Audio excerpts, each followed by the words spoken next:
Hi there, and welcome back. So in the previous video, we show how to do the coupling Dakota OpenFOAM with a very simple application, probably not very challenging. So in this new video, it will be a series of video, same case, different methods, just to show you something a little bit more complicated.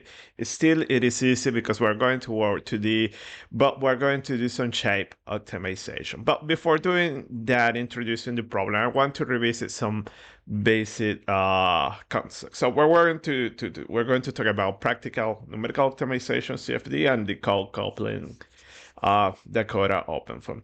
So before going to that case, now let me remind you what is optimization. So basically this is definition. I think I don't need to define this, but this is its definition. It is the act of obtaining the best result under given circumstances. Okay, so basically our ultimate goal will be optimize something, and that optimize means that we can minimize, maximize, or equalize a quantity of interest. And important, I'm going to use this terminology, quantity of interest. Okay, in literature, maybe it will be objective function and so on. Okay, we'll call it a quantity of interest and can be anything. Okay, so in order to optimize this quantity of interest, we should be able to measure that quantity quantitatively or qualitatively.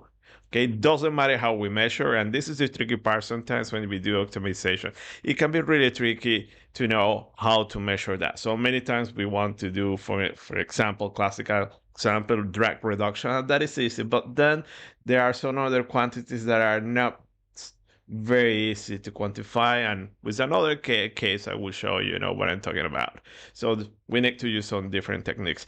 And well, in the broader sense, optimization can be used to any real life or engineering problem. Okay, so there is no limitation. Basically, you can measure it, you can optimize it. So we're going to talk about here using all these techniques to CFD, but it can be used to anything.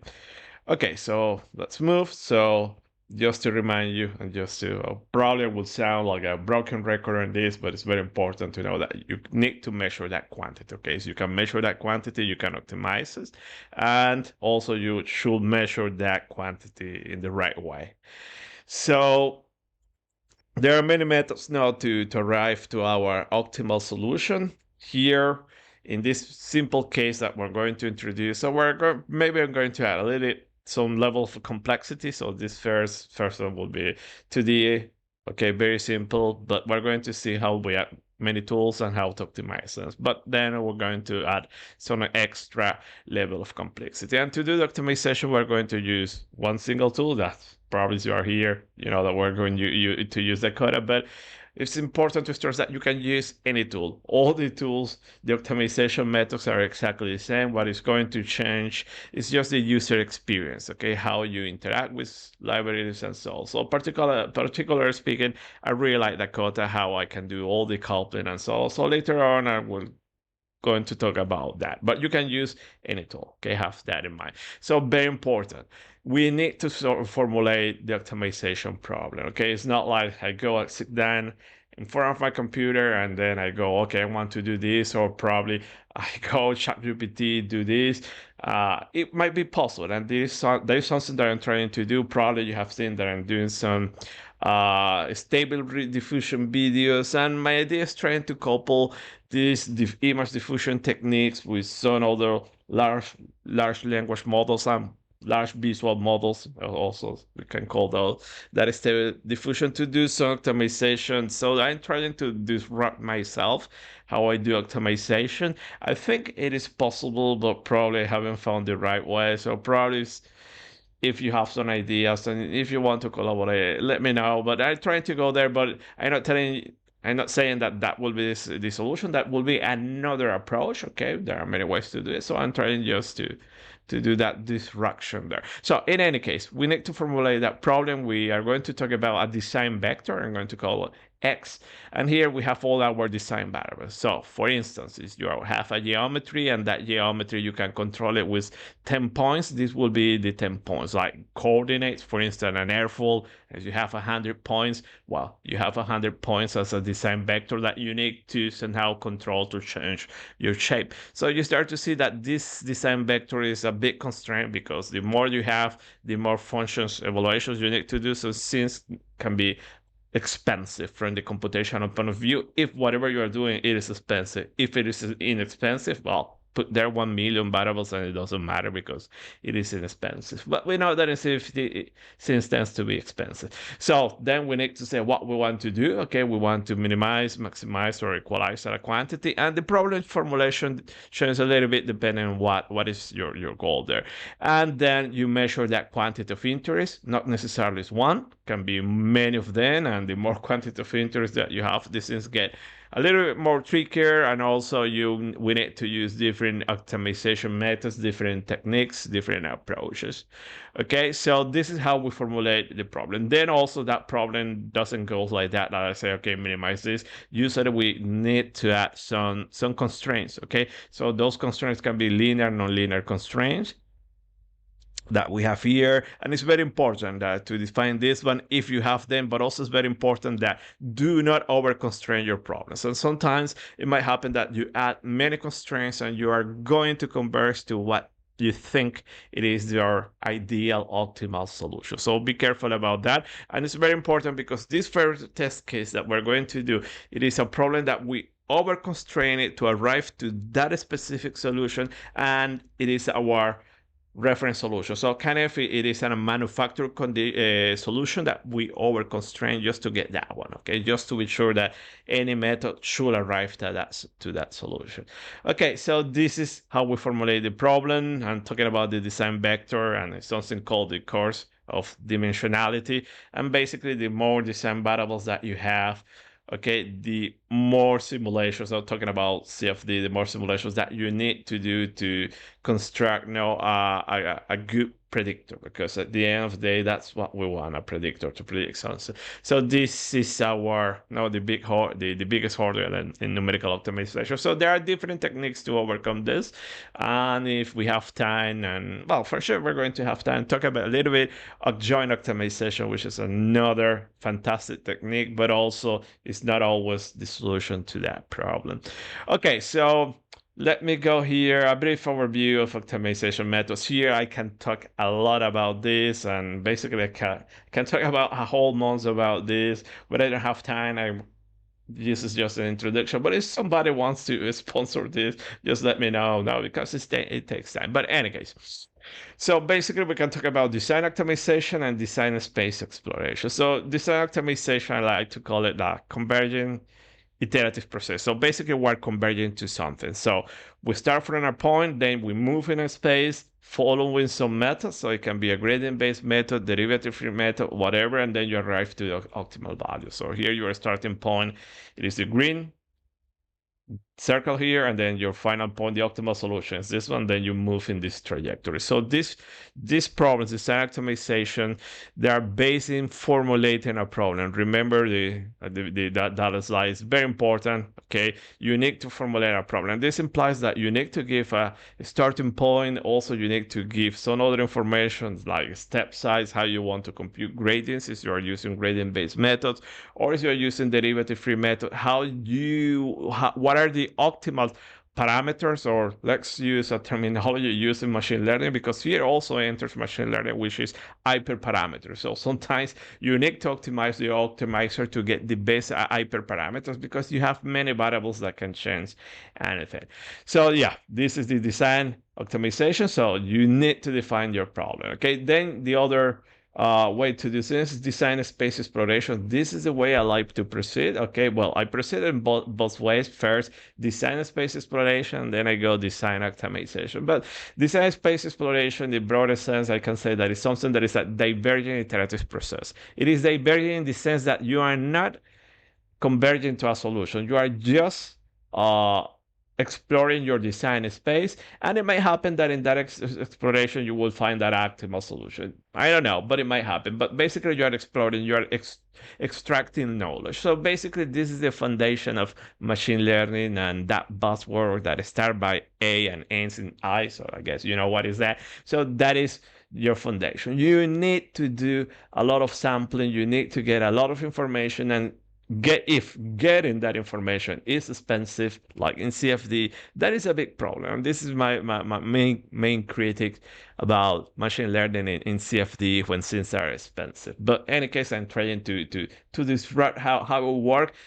But mainly, I'm working more in using large language models uh, and large image models, to do that, and stable diffusion techniques and so on like that. I have my idea in mind, but I don't want to go and put machine learning model here because I know it is expensive. I will show you a test case. Now, for that machine learning, I'm going to use XGBoost. That is fantastic. So if you don't know what is that, later I'm going to show you. If you know what is that, stay tuned because later we're going to work on that. So any case, here we're not doing anything, just exploring, following some specific technique that you would like to cover the space, and that's all. Okay, then you can do with this, that a lot.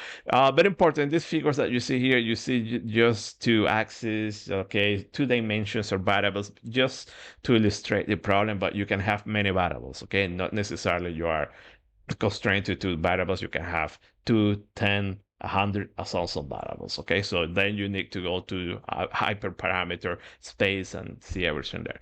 Any case, just for visualization purposes, I just put into variables. Then the other technique is surrogate-based optimization. Probably also need to add here machine learning. So surrogate-based optimization is just taking the design space exploration and using that information, you construct a model. Okay, that's all. A meta model, let's say, because or using that data, you construct your meta model or predictor model or response surface. Okay, many people write to call it that like that. If you have 3 variables, or you can use that response surface. If you have more than that, I think it's not valid anymore. It's better to call it a meta model, a model of a model. Yeah.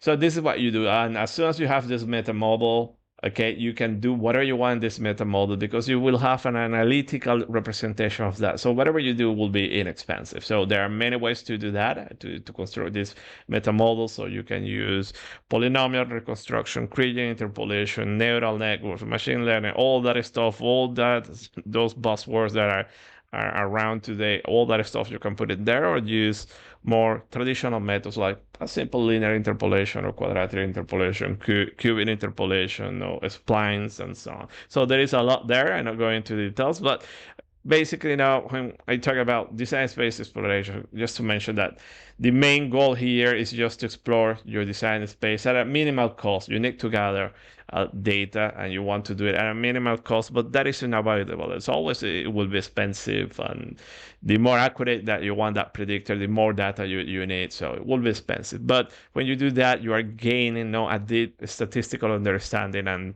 with that you can do a lot of things. Okay, this machine learning stuff, I'm not going into more details there. Here also I will talk about something called DASE. DASE is design analysis of computer experiments. Okay, so when we do numerical simulation, probably it's better to use this terminology. Okay, then probably literature you will see a lot. Design of experiments. Design of experiments is more for physical experiments.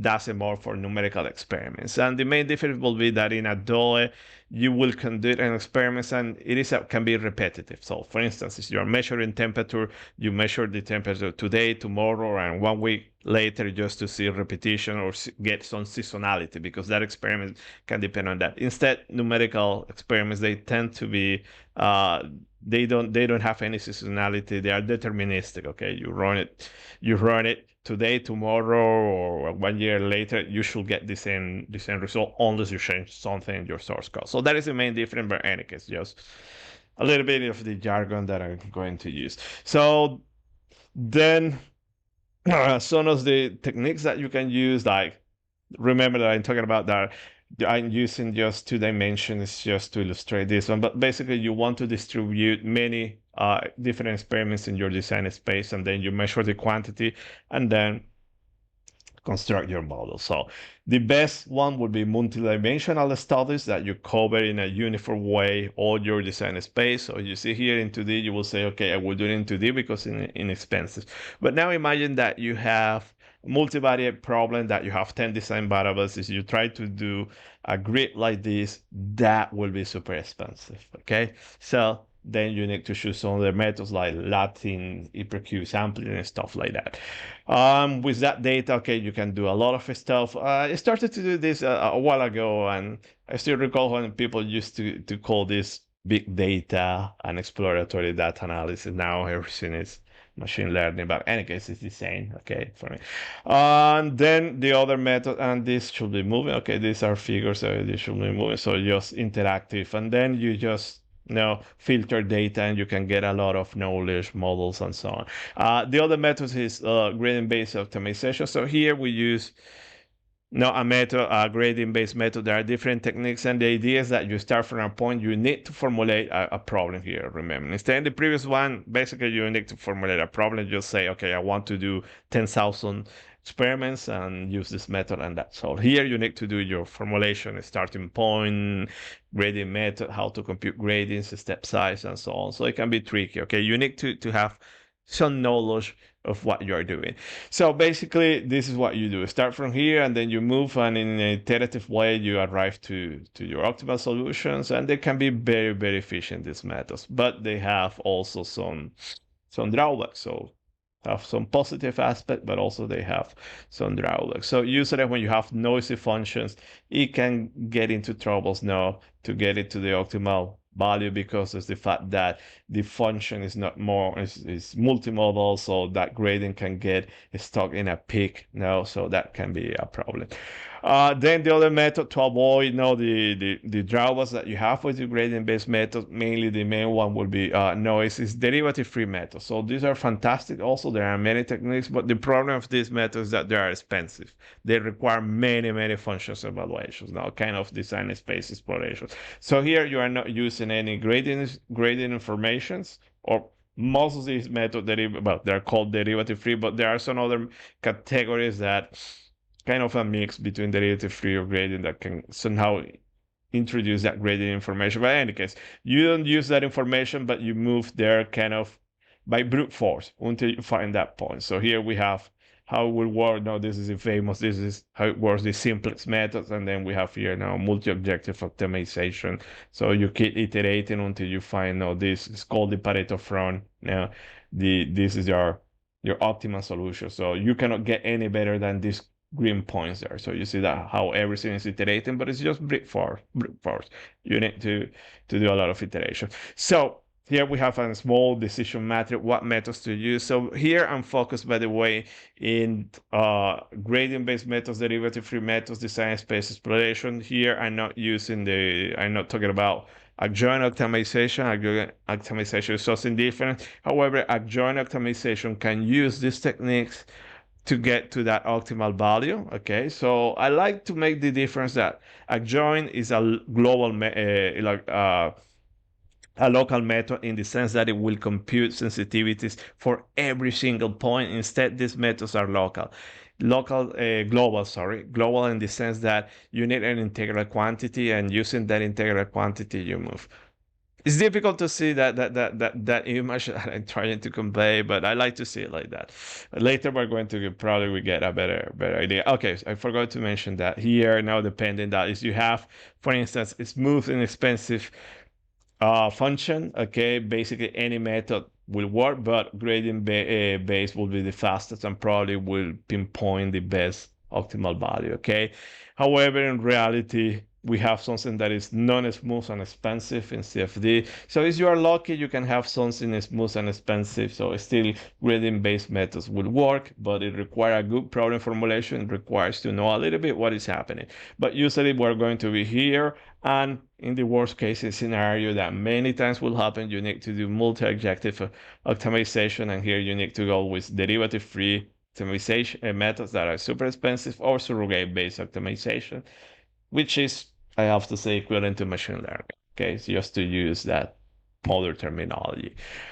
Okay, So basically, just to end here, that there are many methods. Now, I like to proceed using design space exploration, and then as soon as you get some knowledge of what is happening in my design space, I can move and use gradient based methods. Okay, but always this is a big problem. No, the course of dimensionality. Usually you're going to have many design variables, so it can be a little bit expensive, but also depends on the resources that you have available. So if you have 1,000 cores, it's like you can use this one and get a solution very fast.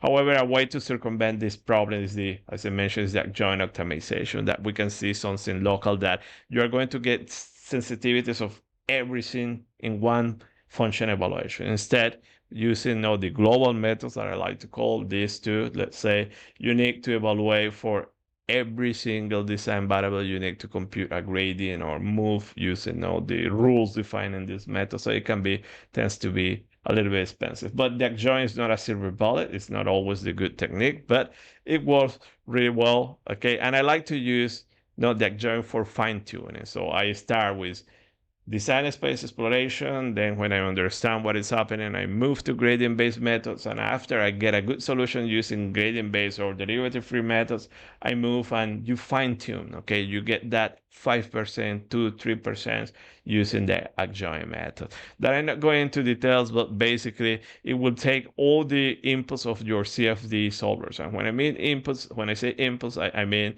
surface mesh, interior mesh, boundary conditions, physical properties models, anything that you can put in that model, it will take it. So namely that anything will be the mesh. Anything in your mesh and boundary conditions, you put it there. Okay, then you solve your primal equations, your Navier-Stokes equation, the direct problem. Solving this one, your Navier-Stokes equations, then you have all your outputs. Okay, you have all your field data, including what is coming from here, boundary conditions that and your measure basically a source search, and you pass it to an adjoint solver. The adjoint solver is another formulation of your Navier-Stokes equations. Okay, so you can see that as an inverse formulation of this one. So there is a lot of mathematics involved there. Okay, but you solve these equations using all that information, and this equation is going to give you all the sensitivities in your space, all the sensitivities of these input variables for this output. So your quantity of interest or your quantity of interest. So having this one, then you're going to have sensitivities, and it's going to give you a lot of information how your design space change. So it's very efficient, but it's not always the solution. So hopefully I'm going to show you that in OpenFOAM, okay? Or probably using Fluent, this is one and very effective. So now let's talk about the CFD optimization loops, okay? The big picture, before moving to the text case. So the big picture is quite simple. You pick up an optimization tool. I like to use DAKOTA. That optimization tool, according to the method that you use, is going to generate some input parameters that you are going to fit into your black box application. The black box application can be anything. Okay, then this black box application is going to generate an output. That output you need to put it in the, let's say, in the format that the optimization tool likes to use, and you keep looping. Okay, so this is the easiest way to look at that. A little bit more detail now, talking about a general optimization loop can be sketched, something like that. So you have your problem formulation. Remember, it's very important to formulate your problem. Then you pass that to your optimizer, no, the tool that is going to do the code coupling and so on, that interface. You have your design variables. You need to identify that everything is coming from your problem formulation. Black box tool. Black box tool, remember, you need to measure your quantity of interest somehow. It doesn't matter how you measure that. You need to measure to be able to measure that. And this is the information that you need for your sensitivities. Then you compute your sensitivities. There are many methods to compute that sensitivities, and see that I here talk about adjoint, surrogate, derivative-free method, gradient method. So basically, any of these techniques is just to get sensitivity, how the solution change in the space. Some methods are faster than other, and so on. And then after you have that information, you update your design variables. So here's where you can put some human decision maker or robot, AI robot and another robot, and keep iterating until you reach some certain level of convergence. So important that you have a lot of data. You see here that you are moving a lot of data, so you need to collect data and do real-time monitoring, because this loop needs to be fault tolerant. So imagine that in one case there is a problem and then everything stops, and that is unacceptable. So somehow you need to control that. Or sometimes you are running a computer, a power failure, and then you lose everything. So you need to save data, save gradient information, so save iteration informations. Okay, somehow you need to get that information. And all this stuff, then we go to another set that we can use it to do uncertainty quantification, optimization under uncertainty, and robust design. Okay, so to guarantee that you always get the best design, it does, even if you get some noise in the inputs or something else. Okay, so a little bit more specific, and let's go to an application in CFD. So probably you're familiar. This is the Hammett body that is very famous in CFD. So basically, let's say that you want to optimize this one. Okay, you have your input. So in this case, our input, it is the geometry parameterized somehow. You have your coupling interface, your code that you're using to do the coupling. Then you want to do concurrent simulations. And what do I mean by this? Meaning that you can launch many simulations at the same time. So you need to exploit your computational resources. Okay, don't do things sequentially because they're slow. And today, computational power is quite cheap. Okay. So talking about my portable, I have 32 cores in my portable. So I still don't believe that, but yeah, I do have 32 cores. It's not it's not perfect now because you have those performance efficiency cores. But in any case, I have a lot of computational power. Do your parameterization, black box tool, measure quantity of interest. So see that you can measure CD, or you can have colors and vortices. And this is very interesting because you say, okay, most of the time you're interested in this quantity, but maybe you might be interested in reducing the vortex intensity. So how do you measure that? Because there is no definite integral quantity to do that. So there is something that I'm working on. This is where these diffusion models that I'm doing, all this stuff that I'm doing, I want to use it to analyze my images. So I use some image recognition techniques and so on to do that. I don't want to go into details. Compute sensitivities, then optimal candidates, and see that you change your geometry and keep looping. And this is how it works. So what is interesting here that my code coupling optimizer tool now is Dakota. Then Dakota is also controlling all the concurrent simulations, all the parallel stuff. For parametric CAD, I'm using Onshape. So you start to see that things can get very complex. So Onshape is a cloud-based CAD tool. It's a professional tool, fantastic. If you don't know it, you're missing a lot. So Google this and you will find it. So I'm using the API in Python just to connect everything, OpenFOAM or any solver. For instance, sometimes I use Dakota with Fluent, okay? And then a lot of post-processing. Usually, as you can see here, there is a lot of post-processing to do sin fault tolerance. So everything is based Python, Paraview, JavaScript, and so on, okay? So there is a lot post-processing involved. So you will need to learn a little bit post-processing. However, I recommend you to use Python. Also, R is fantastic, okay? So this tool are fantastic. And to remind you, the workflow in a CFD simulation, usually we do like this, geometry, mesh, case setup, post-processing, and so on. Okay, but this is a singular simulation, and this is just to talk about you need to exploit your computational resources. So when I talk about parallel synchronous simulations or concurrent driver, this is what I'm telling you. You can run many of these vertical workflows at the same time, and each one can be in parallel. So imagine that you have access to 1,000 cores. You can run, let's say, 100 simulations with 10 cores, okay?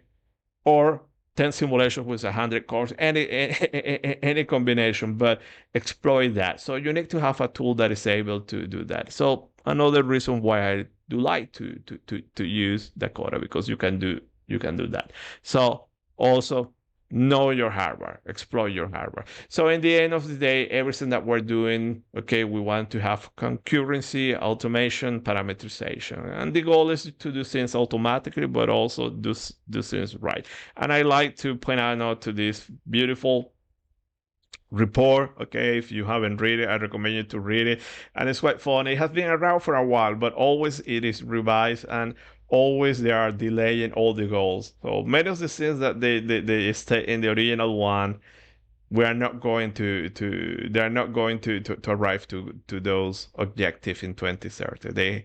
They are just prorogating now the date. So, but it's interesting that one of the statements that are in this report that as they say that a single engineer must be able to conceive, create, analyze large ensemble of data in time critical periods. Okay, that is something that at this point I'm able to do. Okay, and this is hopefully will be your main takeaway using Dakota, being able to do a lot of things in time critical periods, but while we have a checkmark for this, or probably a partial one, because things sometimes are tricky. But in any case, I can say that this is a checkmark. There are many stuff, and I think the biggest elephant that you have in this one is turbulence modeling. Okay, turbulence modeling it is around, and we have it there. Then also they talk about machine learning. That is, and I don't worry about that. I worry about turbulence, not only turbulence modeling, about models, because you have models can be many things, many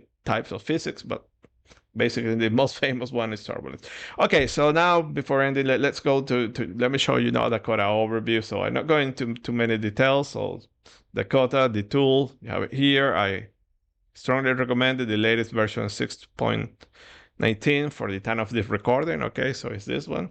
And you can do many things with Dakota. Here you have the capabilities of pretty much anything related to optimization and design space exploration, you can do it here.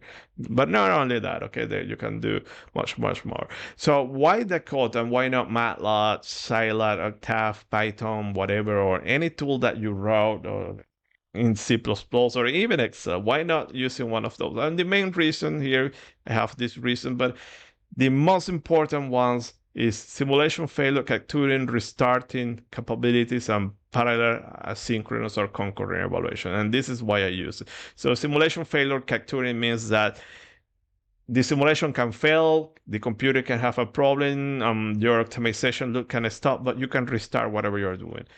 And you have that restarting capabilities. And then if you have enough resources, you can launch many simulations at the same time. So these are my main reasons. Then you have the others, fully scriptable, extensively validated, but parallel. You have also, very important, by the way, generic interface to black box solver. So you can connect anything to Dakota if you can launch it from the command line interface. It can be scripted. If you have a graphical user interface, it can be done, and probably I will show you some work that we have done using SolidWorks, or no, Fusion 2D, so 3D, sorry, from Autodesk to do that. Fantastic, it can be done, but it's tricky. But in any case, if you can script whatever you're doing, it will work. And then, well, it's open source, no license fee, and also very important, it can be linked to third-party optimization libraries. So if you have that small optimization script that you program in Python or C++, you can link it there. It's not easy, by the way, but you can do it. Important that Dakota, how does it work? It will read an input file like OpenFOAM. So we're going to do Dakota OpenFOAM. So I guess you have used OpenFOAM and you're a little bit familiar with those input files. It is an idea. You have one single input file. In that one single input file, you formulate your problem, and that's all. So a sample file will look like this. So you have this entry, so 6 entries, or let's say 5 entries. This one is optional. I'm not going to mention anything. I'm going to go here fast, but basically see here that you are formulating your problem. Here's just to save your data. So you are doing something, you need to save your output. Then choose your method, define design variables. How do you want to interface everything? So you have Dakota, but then you want to connect tools. So this interface see us when you are launching an OpenFOAM simulation will be block mesh, simple phone, or phone run, ParaView, whatever the steps that you want to follow. And those steps can be in parallel, by the way. And then your output, your quantity of interest. That's all. So the big picture in Dakota will be something like this, that you have Dakota, you can program your sequential of concurrent evaluations. Dakota will generate some parameter files according to whatever you want to do. So these parameter files, then you enter into this gray block that represents your simulation, your black box tool. And this parameter file needs to be filtered into the format that your black box solver likes. So you filter that. So there is a specific technique. We have seen that, but we're going to revisit that. Then the black box tool that, remember, it can be in parallel many processes at the same time, will generate an output that you need to filter. Okay, so this to the format that Dakota likes, and then keep looping. And that's all. So this is our big picture. Then we go into a little bit more details. Basically what you do, and let me focus here because here is those filters, whatever, that when you do that, you need to create a template directory or template files. These are your parametrical files because you're going to have a few parametrical files since that you want to change. So these parameters that Dakota is generated are going to be changed here. You are going to do an automatic replacement. So see that these are two inputs, and here there is some script that I'm going to replace, that is going to replace something. So for instance, it can be velocity or can be coordinates of an airfall or a wind, whatever. So there is some scripting involved. Luckily for you, Dakota will do that automatically. Then also very important, when you do that, you need to have a starting point, a case base that you know it is working. So before launching your simulation, you need to run a single case to be sure that it's running. Okay, so since needs to be foolproof. And after that, just go and keep looping. Okay, so this is how it works. Well, a few of the techniques implemented in Dakota. By no means this is a complete list. There is a lot of stuff, and in theory you have infinite options because you can couple Python, you can put it here, and you can have all the methods. And very important final slide. And sorry that this was a little bit long, but Dakota have very good documentation. Okay, so I recommend you to visit the documentation. Also, there is a very good support group. So if you have questions, just put it there. Everything is the GitHub website. They have everything there. So yeah, this is all. Okay, so now let me show you in the next video what is the problem, our first problem. So thanks for your attention, and hope to see you next time.